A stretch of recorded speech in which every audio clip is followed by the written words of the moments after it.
Good morning बच्चों। आज हम कक्षा 4 विषय हिंदी पढ़ेंगे। आज हम हिंदी में पाठ 9 पढ़ने जा रहे हैं। पाठ 9 है पिचकारी। यह पिचकारी एक कविता है। यह पिचकारी जो है एक कविता है। तो इस कविता को हम चले पढ़ने। तो बच्चों हम कविता की शुरुआत करते हैं।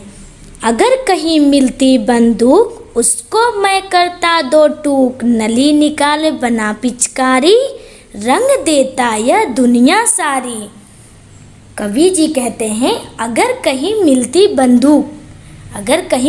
बंदूक मतलब कवि कहते हैं कि यदि मुझे कहीं से कोई बंदूक मिल जाती, उसको मैं करता दो टूक, तो मैं उसे तोड़कर मतलब उस बंदूक को तोड़कर उसके 2 टुकड़े कर देता, नली निकाल बना पिचकारी।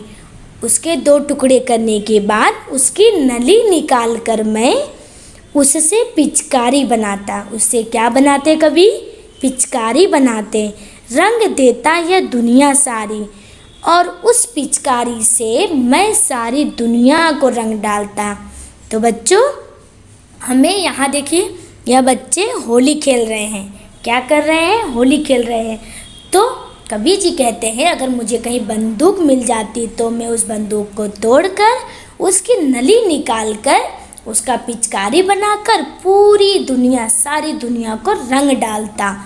तो आगे का हमारा है, कौवा बगुला जैसा होता बगुला होता मोर, लाल लाल हो जाते तोते होते हरे चकोर। तो बच्चों यहाँ पंछियों की रंग की अदला बदली करने की बात कही है। इस कविता के पैराग्राफ में परिच्छेद में बताया गया है कि अगर पंछी का रंग एक दूसरे से बदल दिया जाए तो क्या होगा।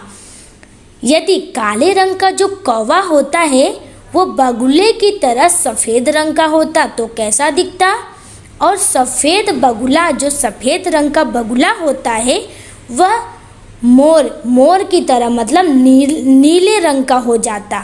मोर की तरह नीले रंग का हो जाता। और हरे रंग का जो तोता होता है यदि उसको लाल लाल कर दिया जाए तो वह कैसा दिखाई देगा, वह कैसा लगेगा। और जो यदि चकोर को हम हरे रंग का कर दे तो कैसा दिखेगा।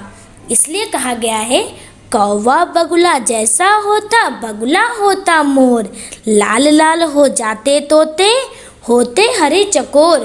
काले रंग का कौवा बगुले के रंग में, और बगुले जो सफ़ेद रंग के होते हैं वह नीले रंग में मतलब मोर के कलर में कर दिया जाए।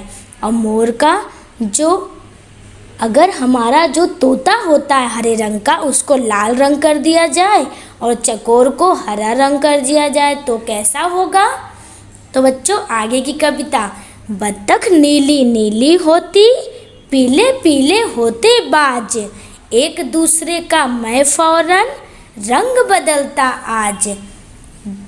तब बच्चों जब कवि कहते हैं सफ़ेद रंग का जो बत्तख होता है हमारा अगर नीली नीली हो जाती मतलब नीले रंग का हो जाता, और भूरे रंग का जो बाज होता है यदि हम उसे पीले पीले रंग में कर दे तो कैसा होगा, हो जाते तो हमें कैसा लगेगा।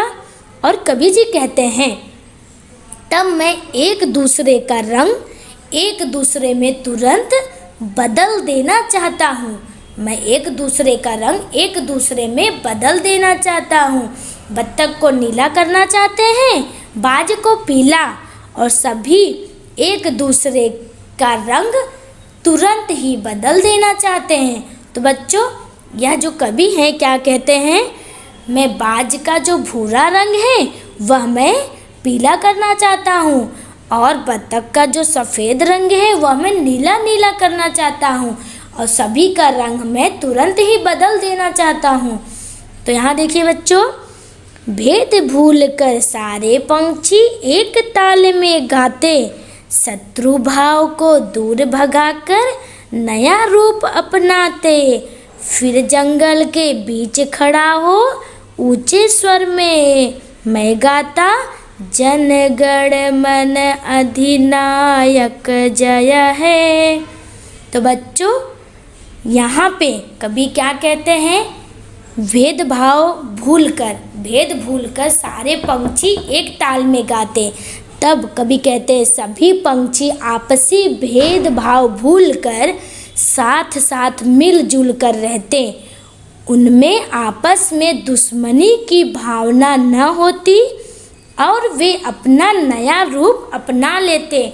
नया रूप अपनाते मतलब जो भी कवि उनके रंगों में तुरंत फेर फार जो चेंजेस कर देते हैं, बदल देते हैं उनके रंगों को, वे बहुत खुशी खुशी, दुश्मनी की भावना न होती, खुशी खुशी अपना नया रूप अपना लेते। फिर जंगल के बीच खड़ा हो ऊंचे स्वर में गाते। तो कवि कहते हैं फिर मैं उस जंगल के बीच में खड़ा हो जाता और जोर जोर से जन जन के मन की एकता का गीत गाता। जन जन की मन की एकता का गीत कौन सा है बच्चों? जन गण मन अधिनायक जय हे, भारत भाग्य विधाता। यह सॉन्ग, यह जो होता है हमारा गीत, यह कवि गाने लगते हैं। तो बच्चों आपको यह कविता समझ आ गई होगी। धन्यवाद।